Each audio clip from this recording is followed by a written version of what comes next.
எல்லாருக்கும் வணக்கம். Boom camp 2 வருஷத்துக்கு முன்னாடி இருக்கும்போது ஜெய் வந்து சொன்னார், E is equal to MC square. அது வந்து வெரி பொயட்டிக் ஈக்குவேஷன் அப்படின்ட்டு எல்லா ஆர்டிஸ்ட்டும் அதை யூஸ் பண்ணியிருக்காங்க அப்படின்ட்டு. அதில் தான் வந்து ஃபஸ்ட்டு நான் பிரமீரோட ஒரு கவிதை படித்தேன். அது E is equal to MC ஸ்கொயர்னு ஒரு கவிதை எழுதியிருக்காரு. அது வந்து கொஞ்சம் ஆட்டம் பாம் அப்புறம் சைவ சித்தாந்தம் எல்லாம் கலந்து ஒரு ரெஃபரன்ஸ். அதுக்கப்புறம் பிரமீலை பற்றி எனக்கு பெருசாக ஒன்றுமே தெரியாது. ஸோ நான் வந்து கொஞ்சம் பெரிய கேப்புக்கு அப்புறம் இப்போ தான் கொஞ்சம் பிரமீலை பற்றி படிக்க ஆரம்பிச்சது. இந்த இது மூலியமாக இந்த 2 கதை, காடன் கண்டது இது, E is equal to MC square, அப்புறம் தமிழ் விக்கியில் அவரை பற்றி எழுதியிருக்கிறது, யூடியூப்பில் இருக்கிற வீடியோ. முக்கியமாக ஜேயோட பெரிய மதிப்பீடு எழுதியிருக்காரு அவர் பிரமீலை பற்றி. அதோட தலைப்பே வந்து ரொம்ப இன்ட்ரெஸ்டிங்காக இருந்தது. பிரமீலை பற்றி ஜே எழுதின தலைப்பு வந்து கொந்தளிப்பின் அழகியல் அப்படின்னு எழுதியிருக்காரு. ஒரு 6-7 பார்ட்டாக இருக்குது. அதெல்லாம் படிச்சிங்கன்னா தெரியும். ஸோ அதை வச்சுட்டு என்னோட பேச்சை தொடங்கலான்னு பார்க்குறேன். ஸோ அவர் எழுதினதில் வந்து என்னோட 3 பாயிண்ட் நான் வந்து அதை இந்த கதையோட ஒப்பிடலான்னு பார்க்குறேன். நான் முதல் விஷயம் வந்து அவர் சொல்கிறது என்னென்னா, பிரமீலோட எழுத்தில் வந்து மெட்டாஃபிசிக்கல் ஆஸ்பெக்ட் நிறையா இருக்கும் அப்படின்ட்டு. மீப்பொறியியல் அந்த ஆஸ்பெக்ட் வந்து நிறையா இருக்கும் அப்படின்ட்டு.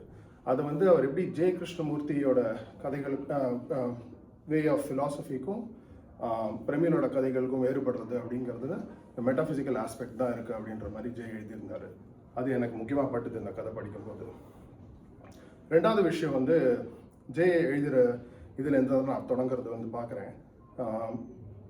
பிரமீலோட கவிதைகளுக்கும் கதைகளுக்கும் மற்ற கவிஞர்களுக்கும் இருக்கிற வித்தியாசம் வந்து ஜே என்ன குறிப்பிடுறாருன்னா, அவர் வந்து ஒரு படிம கவிஞர், இமேஜ் எல்லாம் ப்ரெசென்ட் பண்ணுற மாதிரி ஒரு கவிஞர். ஆனால் அவரோட கவிதைகளுக்கும் மற்ற கவிதைகளுக்கும் உண்டான படிம டிஃபரன்ஸ் வந்து அவர் என்ன சொல்கிறாருன்னா, ஸ்மோக் அண்ட் மிரர் மாதிரி அப்படின்னு சொல்கிறார். அது வந்து மற்ற கவிஞர்கள் வந்து ஒரு படிமத்துலேருந்து இன்னொரு படிமம் ஒரு மிரர் மாதிரி ரிஃப்ளெக்ஷன் போயிட்டே இருக்கும். ஆனால் பிரமீலோட கதையில் வந்து அவர் வந்து ஒரே உருவத்தை உருவாக்கி ஸ்மோக் மாதிரி ஒரு இமேஜ் க்ரியேட் பண்ணி திருப்பியும் அதே ஸ்மோக் மாதிரி இன்னொரு இமேஜை க்ரியேட் பண்ணுறார் அப்படிங்கிற ஆஸ்பெக்ட் எனக்கு ரொம்ப பிடிச்சிருந்தது. இது எப்படி நான் கதையோட ஒப்பிடுறேன்னா, அதில் வந்து ஒரு படிமம் வருது. அது வந்து பக்கத்தில் இருக்கிற சீட்டுக்காரர் கேட்குறாரு, ஒருத்தரால் வந்து கம்ப்யூட்டரால் வந்து இந்த நிலாவோட அழகை பார்க்க முடியுமா அப்படிங்கிறது ஒரு படிமம். அதே படிமம் வந்து கொஞ்ச நேரத்தில் வந்து பிரமிழ் எழுதுகிற கதையிலேயே வருது. இந்த கூட்ட நெரிசலில் இருக்கும்போது இந்த செடியெல்லாம் வந்து காட்டு செடியெல்லாம் வந்து எப்படி அழகியல் ரசிக்க முடியாத இருக்குது. அதே படிமம் வேறு உருவம் எடுக்குது. இது வந்து அடுத்த லெவல். ஆனால் அந்த மெட்டாஃபிசிக்கல் வேர்ல்டுக்கு போனதுக்கப்புறம் அவர் அதே ஆஸ்பெக்டை வந்து இன்னொரு லெவலில் காட்டுறாரு. என்ன சொல்கிறாருன்னா, அதில் ஒரு வரி வருது, இந்த தொட்டு தொட்டு நிலாவின் வெளிச்சம் இருளாக மாறியது அப்படின்ற மாதிரி ஒரு வரி.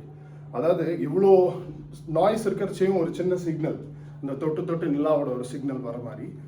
அதை எப்படி அவர் கடைசியில் முடிக்கிற வரி எல்லாருக்கும் பிடிச்சிருந்தது. அதுக்கு முன்னாடி இருக்கிற வரி தான் எனக்கு ரொம்ப பிடிச்சிருந்தது. அது வந்து பாசி, பச்சையாக இருக்கிற பாசி நிறையா இருக்கிற இடத்துலேருந்து ஒரு நீலோத்பலம் வெளில வர மாதிரி அவர் சொல்லியிருந்தார். ஏன்னா அது that is a lot of noise. அதுலேருந்து வந்து எப்படி இந்த பாசி வெளில வருது அப்படிங்கிறது. இது வந்து நான் கடைசியாக இப்படி என்னோட பர்சனல் லைஃபோட கொஞ்சம் கோத்துக்கலான்னு பார்க்குறேன். எனக்கு ஒரு சின்ன எக்ஸ்பீரியன்ஸ் வந்தது. ஒரு 2-3 வருஷத்துக்கு முன்னாடி நாங்கள் வந்து ஹவாய் போயிருந்தோம். மாவி எல்லாம் போயிருந்தீங்கன்னா அதில் வந்து ஒரு நீர்மூழ்கி கப்பல் எக்ஸ்பீரியன்ஸ் ஒன்று இருக்குது. அது வந்து முடிஞ்சதுன்னா கண்டிப்பாக போயிட்டு வாங்க. அந்த சப்மரீன் வந்து எப்படின்னா, ஒரு கடலில் முதல்ல ஒரு போட் எடுத்துகிட்டு கடலுக்கு நடுவில் போயிட்டு நீர்மூழ்கி கப்பல் மேலே வரும், நம்ம எல்லோரும் ஏறுவோம். கிட்டத்தட்ட ஃப்ளைட் மாதிரி தான் இருக்கும், ஃபுல்லி ப்ரெஷரைஸ்ட் என்விரான்மெண்ட். அப்போ எல்லோரும் உட்காந்துனதுக்கப்புறம் நீர்மூழ்கி கப்பல் வந்து சீல் லெவலில் இருக்கும்போது கேப்டன் எல்லாரையும் கூப்பிட்டுட்டு ஒரு கர்ச்சீஃப் எடுத்து காமிச்சார். இந்த கர்ச்சீஃபில் லைட் அடிச்சுட்டு இதெல்லாம் ஒரு தடவை பாருங்கள் அப்படின்னாரு. சிவப்பு கலரில் இருந்தது. சரின்னு நாங்கள் விட்டுட்டு ஒன்றும் சொல்லலை. நடுவில் கீழே இறங்கி ஒரு 50-60 அடிக்கிட்ட போனதுக்கப்புறம் நிறையா விதவிதமான மீன்கள், டிஃப்ரெண்ட் கலர்ஸ் ஆஃப் ஃபிஷ்ஷஸ்லாம் வந்துட்டு இருந்தது. அது வந்து பார்த்துட்டு அப்போ சரி திருப்பி அதை பாருங்கன்னு சொல்லிட்டு கர்ச்சீஃப் எடுத்துகிட்டு அவர் அடித்து காமிச்சார். அப்போ அது பச்சையாக மாறி இருந்தது. எங்களுக்கும் ஒன்றும் புரியல, அவரும் ஒன்றும் சொல்லலை. அதுக்கப்புறம் வந்து விட்டு கீழே போகும்போது கடைசியில் சீ பெட் வரைக்கும் போயிட்டார். சீ பெட்டில் போனால் ஃபிஷ்ஷஸோட கலர் பெருசாக இல்லை, அண்டு ஃபிஷ்ஷஸோட நிறங்கள் அதுவும் வந்து ரொம்ப இம்ப்ரெசிவாக இருக்காது. ஒரு ஷிப்ரெக் இருக்கும், மழையான அமைதி இருக்கும். அப்போ திருப்பி அவர் அந்த கர்ச்சீஃப் எடுத்துகிட்டு அந்த லைட் அடித்தார். லைட் அடித்து பார்த்தா அது நீல கலரில் இருந்தது. அவரோட அதனோட ஃபிசிக்கல் ஆஸ்பெக்ட் அவர் என்ன சொல்கிறாருன்னா, இந்த ரெயின்போ கலரில் இருக்கிற ரிவர்ஸ் ஆர்டரில் நீங்கள் கீழே போக போக உங்களோட கலர்ஸ் லூஸ் ஆகிட்டே வரும். அதுதான் அவர் சொல்கிற ஆஸ்பெக்ட்.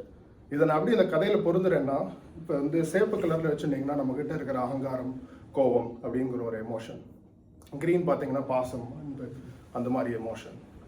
அதே மாதிரி கீழே போக போக நீங்கள் கீழே இருக்கிற ஆக்சுவல் ப்ளூ ரெப்ரசன்ட் பண்ணுறது நான் நினச்சிக்கிறது நீலோத்பலம்.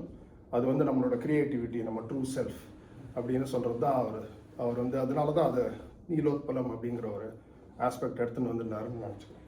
நன்றி.